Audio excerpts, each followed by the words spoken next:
A comparison between Shopify POS with Square. Store owners in today's retail climate must be able to handle payments promptly and securely. While there are other online options available, two of the most popular are Shopify POS and Square. But how can you know which one is suitable for you? Let's look at the distinctions between these two options so you can make an informed selection. Shopify POS Overview.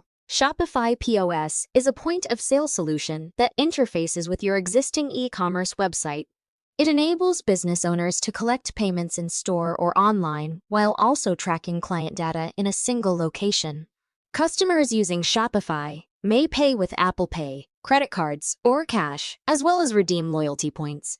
Customers may complete their transactions fast and easily without having to carry actual currency or credit cards with them.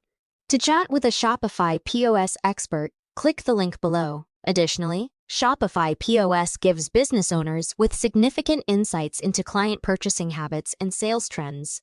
Square Overview. Square is another popular payment processing system that supports both in-person and online payments.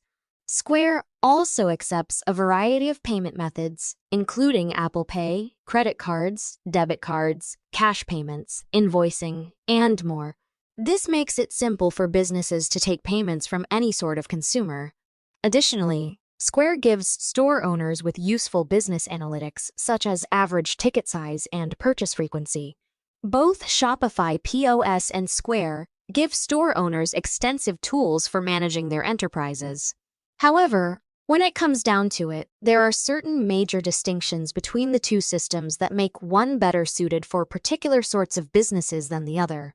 For example, if you have an e-commerce website, Shopify may be the ideal solution because it interacts effortlessly with your existing website.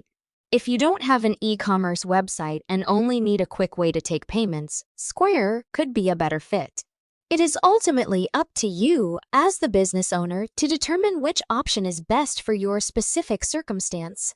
However, it is a good idea to visit the link below to get your questions addressed by a Shopify technician.